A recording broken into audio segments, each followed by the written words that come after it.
Hello, some viewers. How are you all? Welcome back to another video. Guys, in this video, we are going to discuss how to install ClickUp for Mac OS. For that, guys, just type ClickUp for Mac. You can download here, ClickUp official download. You can go to this page. Again, this is accept ClickUp from everywhere. You can click on this download for Mac. Download for Windows, we have seen in my previous video. Click on download Mac. So this one will be downloaded. ClickUp Mac installer.zip. Click on that, it will expand. Double click on install ClickUp. So ClickUp is an app download from internet. Do you want to open it? Click on open.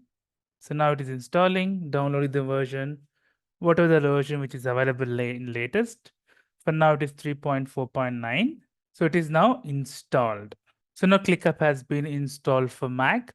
This is same look and feel what we have seen in Windows application or a Windows PC. Again, you can continue with Google, whatever the Gmail account you have, you can continue that. We'll see in further videos. Hope you have liked the video, guys. If you like the video, please click on like. If you're a new viewer, please click on subscribe. Till then, guys, take care. Have a great day. Bye-bye.